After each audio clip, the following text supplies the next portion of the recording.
مساء الخير. انا كنت عايزه اتكلم النهارده تاني على بقيه موضوع الانتباه ده. احاول الخصه شويه واشرح يعني هو عامل ازاي في التوحد. دلوقتي في التوحد الانتباه نقدر نلخصه في نوعين، ماشي؟ يعني في نوع اولاني اللي هو بيبقى الانتباه فيه عامل زي الليزر، مركز تماما، بيبقى على حاجه واحده. وهنا بنلاقي ان الشخص او الطفل بنلاقيه ان هو بيعمل حركات نمطيه، بيتهز كتير، بيعمل حاجه دي معناه ان هو سعيد، معناه ان هو مرتاح نفسيا لما بيعمل الحاجات دي، ومعناه ان هو مركز. بيبقى الانتباه هنا عامل زي كشاف النور او عامل زي الليزر بوينت زي ما انا قلت. وبيبقى فيه هنا وعي قليل جدا بالبيئه المحيطه، يكاد يكون مش موجود، يعني بالذات لو هو طفل. يعني الوعي زي ما قلت الانتباه بيبقى مركز، مفيش وعي قوي بالحته اللي حواليا، ببيئه البيئه المحيطه بيه. في نوع تاني بقى من التركيز، مفيش تالت، يعني هو ده في نوع تاني من الانتباه اللي بيحصل عند المتوحدين، وده بيبقى سيء جدا. يعني ده بيبقى عامل زي كشاف النور ده وقع اتكسر بالظبط كده. تخيل لو كشاف ازاز وقع اتكسر. الانتباه في كل حته، مش محدد في حته واحده، على وشك ان الشخص يحصل له خلاص هيجان اللي هي بنسميه ميل داون. بيبقى في حته برضو وعي مفرط ببيئه، وعي مفرط بالبيئه المحيطه، ودي حاجه مش كويسه، لان هو احنا اصلا عندنا حساسيه مفرطه، فبتبقى الحواس كلها very stimulated كلها. وبيبقى طبعا في توتر. يعني لو شخص كبير طبعا بيبقى عنده التوتر زياده، لان احنا واحنا كبار بنكلم نفسنا بقى، احنا بدأنا نحس ان في ناس وبيبصوا لي وما اعرفش ايه. لكن لو طفل هيبقى مشتت، يعني مشتت جدا جدا، يعني في كل حاجه، هنا شويه هنا شويه. it's not a good place to be يعني خالص. هما دول النوعين، مفيش نوع تالت ليهم. ويمكن يكون هو مثلا في النوع التاني المتوحد بيحاول يدور على حاجه يمسك فيها، زي ما بيقولوا عليها انكر اللي هي البتاع اللي هي بتحط على المراكب دي عشان تمنعها من انها تمشي. يعني بيحاول يدور على حاجه المتوحد هنا تمسك انتباهه. يعني انا الحقيقه الجمله دي من عندي، يعني انا لما يعني مثلا انا دلوقتي في الحاله الاولانيه لاني مركزه مع الفيديو، انا لو خرجت بره دلوقتي اوتوماتيكلي طبعا بيجيلي التوتر ده طبعا. فلازم، يعني انا بعمل كده، كنت من وانا صغيره كان لازم اسمع مزيكا. فانا اظن ان ده مثال ان هي بتمسك الانتباه، انها فعلا حاجه بتمسك الانتباه. بس الانتباه بيبقى وانس اتمسك بيبقى مش موجود في البيئه، فعشان كده ممكن يفوتوا حاجات، يعني ممكن تتكلموا ما يردش. انا طبعا هشرح بقى دي الحته اللي عايزه اقولها دلوقتي. الانتباه ليه انا بتكلم عليه؟ عشان ده في التوحد قبل ما يبقى لوحده كان متلخبط بحاجات كتير، كان متلخبط بالفصام، كان متلخبط بالاضطرابات النمائيه، كان ساعات متلخبط باضطرابات الخطاب. يعني في عندنا 3 انواع. الدكتور هو والطفل الصغير بيحاول يبص على الطفل يعرف هو انهي واحد من ال3، لان 3 شبه بعض. فالحاجه اللي هتفرق ال3 دول هي الانتباه. يعني ايه؟ يعني مثلا احنا عندنا الاضطرابات النمائيه اللي هي ليها علاقه بالكروموزومات وكده، وعندنا حاجه تانية اسمها اضطرابات الخطاب، وعندنا التوحد.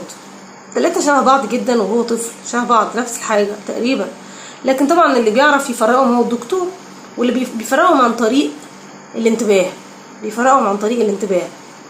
يعني حته الانتباه دي والاختبارات بتاعت الانتباه هي اللي هتحدد اذا كان ده توحد ولا ده ايه، ولا ده عنده مشكله تانية. لان الانتباه بمشاكله بيسبب برضو مشاكل اجتماعيه. ما هو طبعا لو الانتباه بتاعي بالمنظر ده طبيعي هيبقى عندي نقص اجتماعي. لكن في التوحد النقص الاجتماعي مش بس جاي من الانتباه، هو جاي من الانتباه طبعا، اللي هو صفه الانتباه اللي انا حكيتها دي بتمنع طبعا الشخص ان هو يبقى اجتماعي. يعني هنتكلم بقى في حاجه وهنتبادل، وهركز عليك وهركز على وشك وهركز على كلامك وشوف انت جاي منين. طبعا ده تركيز اسمه يعني ده اسمه divided attention، تركيز متقسم. المتوحد ما عندوش التركيز ده. المتوحد عنده اسمه focused hyper focused كمان، يعني مركز تماما. والانتباه بتاعه بيبقى فيه حاجتين، ان هو مستحيل يتوجه، صعب يتوجه وصعب يقف. يعني صعب يتوجه وصعب يقف. فطبعا ده بيؤثر على الاجتماعيات. لكن مش ده الحاجه الوحيده. يعني خلينا نتكلم شويه على النقص الاجتماعي اللي موجود في التوحد وازاي الانتباه ليه علاقه بده. مبدئيا كده زي ما قلت، الانتباه مش هو الحاجه الوحيده اللي بتتسبب في نقص التواصل الاجتماعي في التوحد، لان النقص ده لاحظوا ان هو بيجي برضو بسبب حاجه في العين والسمع. العين والسمع بالذات. يعني الاطفال، التجربه مثلا على اطفال تقليديين مش عندهم توحد، من سن 9 دقايق يعني طالع من بطن مامته، نحط لهم 3 مضارب يشوفوا هيبص على انه مضرب اطول فتره. المضرب الاولاني بيبقى عليه وش مرسوم عليه وش، المضرب التاني عليه وش شكله مقلوب ملخبط، المضرب التالت معلوش وش خالص. هما يعني قضوا وقت اطول وهما بيبصوا على المضرب اللي عليه وش. فطبعا ده دليل ان ايه، يعني ان العين الانتباه بيروح ناحية الوش. ده مش موجود عند الاطفال المتوحدين. الحاجة التانية ان حطوا زي جهاز على البيبيهات كده اسمه fMRI، عشان يشوفوا ايه الحتة اللي في المخ بتنشط يعني، وهل بتنشط اصلا وقت ما بيسمعوا صوت. وقت ما بيسمعوا مبدئيا مش الصوت، اللغة. البني ادمين عامة هما بالطبيعة they are wired ان هما يعني ايه ما ينتبهوش للاصوات ما عدا صوت اللغة. يعني احنا بالطبيعة عندنا يعني من ناحية تطورية المفروض ان احنا كبني ادمين على طول مخنا جاهز ان هو يستقبل اللغة، ان احنا نسمعها ننتبه اليها ونقلدها. علشان كده احنا مثلا ما بنتعلم الكتابة في المدرسة، لكن احنا ما بنتعلمش نتكلم في المدرسة، احنا بنتكلم بشكل تلقائي وطبيعي لان احنا اساسا مبرمجين على كده. فدي حتة بس مهمة، لان في حتة في الدماغ موجودة في الجزء الشمال ليها علاقة باللغة. فالحتة دي كانت بتنشط لما الطفل هو نايم، طفل عنده 14 شهر نايم، يروحوا عاملين اصوات. واحد منهم صوت مثلا البيئة، كلاكس، عصافير، حاجات كده. واحد تاني صوت هدفه الانتباه، محمد محمد اصحى محمد كده. وصوت تاني اللي هو كلام، 2 بيتكلموا. فلقوا انه مخ الطفل ده المنطقة الشمال بتبقى نشطة جدا، ده هو نايم، بتبدأ تنشط لما بيسمع حاجتين، لما بيسمع 2 بيتكلموا عادي اللي هي لغة، ولما بيسمع الانتباه يا محمد اصحى بتنشط. عند المتوحد لقوا العكس، الحته دي ما بتنشطش خالص ولا كأن حصل حاجه، لكن بتنشط وقت لما بيبقى فيه صوت كلاكس، صوت مروحه، صوت هوفر، صوت اي حاجه بقى اللي هي بنسميها الاصوات البيئيه. عند الطفل العادي الحته دي ما نشطتش اساسا، دماغه ما نشطتش قوي لما سمع اصوات البيئه، والعكس تماما حصل عند الطفل المتوحد. انا ليه بقول دي؟ ليه بقول الحته دي؟ عشان انا هدفي من كل ده اوصل حاجه مهمه، ان المتوحد فيه حاجات مش بايده، الموضوع عصبي، الموضوع عصبي. ليه اهميه ده؟ ان الحته دي بتنشط لما بيسمع، لما ما بتنشطش خالص لما بيسمع اصوات حد بيندهه. علشان كده وهو طفل لما بنندهه ما بيردش، وعلشان كده هو مش بينتبه ليك وانت بتكلمه، لان هو في دماغه عنده حته مش عندك انت، هي ما بتنشطش عنده يعني. عشان نعذرهم دي مهمه، دي ملهاش علاقه بقى بالانتباه، دي ليها علاقه بحته يعني في الدماغ هي مش اكتف اصلا، لا تنشط، مش بتنشط. وطبعا دي اللي هتأثر بعد كده اجتماعيا على ان احنا نعلمه. يعني مثلا اجتماعيا لازم اكون انا عندي القدرة اني كطفل اني اخد دور، انت تاخد دور واخد دور عشان اقدر ابص في وشك وتبص في وشي واعيد الكلمة اللي انت بتقولها وتعمل بايدك كده، فانا ابدا اعمل تواصل، ان انت بتعمل كده بتشاور. طبعا احنا عندنا حتة في الانتباه عند التوحد ليها علاقة بان هي زي ما قلت مع كتر ما الانتباه بتاعه مركز مش قادر يشوف الصورة من بعيد. يعني ايه مش قادر يشوف الصورة من بعيد؟ يعني مش قادر يشوف الوصلات ما بين الحاجات. يعني لو ركز على حاجة مش بيوصلها بحاجة تانية. يعني انت لو بتعمل ايدك كده وبيبص على ايدك، انت بتعمل ايدك كده بالفطرة. الطفل التقليدي بيعرف ان انت بتشاور، هو بيعرف ان في ايه، ده في ريفرنس، يعني في مرجع للي احنا بنعمله ده.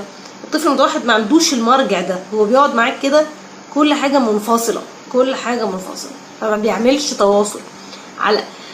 زيد على ده بقى كمان ان هو عنده حاجة في دماغه محدش لسه فاهمها، ان هو فعلا يعني هو احنا مش قادرين نعرف عصبيا دي جاية منين، بس هو عنده اولوية للاشياء عن الناس. يعني في اختبار بيعملوه دلوقتي المتوحدين علشان بدري يعني من سنه تقريبا 12 شهر ولا حاجه اقل كمان، ان هم يشغلوا فيلمين، فيلم كده فيه اشكال هندسيه واشكال بتلف كده، وفيلم تاني فيه اطفال بترقص. فالطفل التقليدي عينيه بتيجي على الطفل اللي بيرقص. الطفل المتوحد الجيز، بيقولوا عليها الجيز، اللي هي البصر بتاعه مدته بتطول على، ما بتجيش خالص على الاطفال، بتيجي على الاشكال. طبعا الاختبار ده برضو مش يعني هو برضو مش اكرت قوي، لان مش كل الاطفال المتوحدين بيبصوا على الاشكال دي. المهم ان هم مش بيبصوا على الطفل، يعني مش بيبصوا على الحته السوشيال. طبعا بيبداوا بقى يعدوا، يشوفوا الوقت بقى، مثلا لو مثلا عشان يعرفوا حده الطيف هتبقى عامله ازاي. يعني لو قعد مثلا 60% من الوقت يبص على مثلا على الاشكال الهندسيه، يبقى التوحد متوسط. لو قعد 70% يبقى التوحد اعلى شويه. لو قعد 30% كده، يعني عشان يقدروا يعرفوا ايه تقريبا الحده هتبقى عامله ازاي. لان هما برضو بيبصوا على الاطفال، على صوره الفيلم اللي فيه اطفال. بس انا الحته دي معناها ان المتوحد ما بيهتمش بالناس، هو بيهتم بالتعليم. هو بيفضل ان هو، يعني لو ترجمنا ده على المتوحد الكبير، فهو بيفضل ان هو يتعلم حاجه، او بيفضل شيء على انه ناس، على الناس. فالناس بتقف في سكته. يعني ده بيترجم مثلا في طفل وحد كبير. حد كبير انت بتعلم طفل متوحد جمله، بتعلمه مثلا تعليمات، يقول انا عايز اشرب ميه، انا عايز اشرب ميه، بتوريه كوبايه ميه وبتاع، وفجاه تلاقيه هو طلع بيقول انا عايز اشرب ميه، قاعد في اوضه لوحده وعمال يعيد في الجمله انا عايز اشرب ميه، انا عايز اشرب ميه. يعني هو هنا برضو ايه ده الانتباه بتاعه، هو عمال يعيد في الجمله، خلق منها حركه نمطيه مريحه، لكن هو مش رابطها بالسياق، مش رابطها بالسياق الاجتماعي اللي هو المفروض يقولها لما يعرف. ده مثال، لان الانتباه بتاعه زي ما قلت ايه، احادي، يعني مش بيوصل الحاجات ببعض. علشان كده هو لما بيكبر بيبقى عنده صعوبه ان هو يترجم نيتك ايه. يعني هو بيبقى عنده دي اللي بتخليه بقى عنده السيمتوم اللي هو العرض الثالث، اللي هو lack of theory of mind، اللي هي نقص في نظريه العقل. ونقص في نظريه العقل معناها يعني نقص ان انا اقدر اخمن هو انت حاسس بايه، او انت نيتك ايه. عشان كده هو ايه بنقول عليه ليترال، حرفي التفكير. وطيب، بيقول عليهم طيبين قوي وانقياء جدا. دي حقيقه، انقياء بشكل عصبي، لان هم مش بيعرفوا انت قصدك ايه العمق. ما عندوش الحته دي بسبب الانتباه بتاعه، اللي هو اساسا لا بيهتم بالناس وبيهتم بالاشياء وبيهتم باللغه، وبيهتم مش اللغه اللفظيه، انا عايزه اقول يعني بيهتم باي ماده يتعلمها. اهتمامه يعني بيفضل اي حاجه غير ان هو يبقى اجتماعي. وفي نفس الوقت انتباهه ما يسمحلوش ان هو يقعد يوصل الحاجات ببعض، ان انت بتقول الجمله دي بس انت قصدك الحته دي، لكن انت بتقول الجمله دي علشان نفسك تقوم. ما عندوش الجدال ده، ما عندوش اللي هو ده الجو حر، انت تقصد يعني روح افتح الشباك. ما عندوش الحته دي، الجو حر خلاص، هو الجو حر، فانت لازم عشان لو عملت تقول حاجه تطلبها. عشان كده هو بيبان هو وقح، لكن هو فعلا هو انتباهه كده. هي دي معنى احادي، هي دي معنى كلمه احادي، الزاويه، التانل، النفق اللي انا بقولها. ف كل الحاجات دي بس مهمه جدا ان احنا نحاول نفهمها. وهم بيدوا اولويه للاشياء عن الناس. طب انا هوقف هنا، انا اسفه. الحته يعني عصبيه جدا، بس كمان اخر حاجه دليل ان موضوع الانتباه ده عصبي، وان التوحد شيء عصبي. ان انا بقول دايما ان المتوحد منتبه طول الوقت. انتباهه يعني ايه؟ يا اما متركز تماما يا اما مشتت، فهو عالي الاثاره، الدليل على كده ان هو بيدخله في النوم. يعني ما بينامش، المتوحد ما بينامش كويس، بيجيله توتر كتير، معرض لاضطرابات توتر، معرض لاضطرابات هوس، اللي هو بيسموه، انا اسفه، الهوس القهري، سوري انا اسفه، الوسواس القهري. يعني ما هو الوسواس والوساوس القهريه ده كله جاي من ايه؟ ده كله سايد افكت للتركيز، اللي هو الانتباه المركز قوي ده. ما انت لما يبقى عندك انتباه بالطريقه دي، يبقى انت معرض ان انت يجيلك ايه؟ هوس بفكره، معرض ان انت تقعد تعيد فكره في دماغك، معرض ان انت يحصل لك مشكله تقعد بقى تعيد وتزيد فيها. معرض ان انت يجيلك طبعا اضطرابات وسواس قهري، لان الوسواس القهري هو ده بتفضل في تفصيله ومتعلق فيها، عمال متعلق فيها. معرض ان يجيلك اضطرابات التوتر ليها علاقه مثلا باللي هي بادي ديسمورفيا، انك تركز على حته في جسمك او في وشك وتفضل مضايقاك. كل اضطرابات مش كلها، اغلب اضطرابات التوتر ليها علاقه ليها علاقه بالنوع ده من الانتباه المركز ده. يعني هو قوه وهو ضعف. وبدليل طبعا ان هي حاجه عضويه، يعني ان هو مثلا برضو بتلاقيه بيعمل ستيمنج. يعني هو لما بيعوز يريح نفسه المتوحد لما بيبقى تعبان بيعمل ايه؟ يا بيقعد يذاكر ماده الحاجه اللي بيحبها زي ما انا بعمل دلوقتي كده، يا اما بيبقى قاعد بره وهيموت مش عارف يمسك في ايه، فبتلاقيه مسك في حاجه وبص عليها وبدا يعمل حركه نمطيه عليها. هو بيعمل ايه هنا؟ هو مش جنان يعني.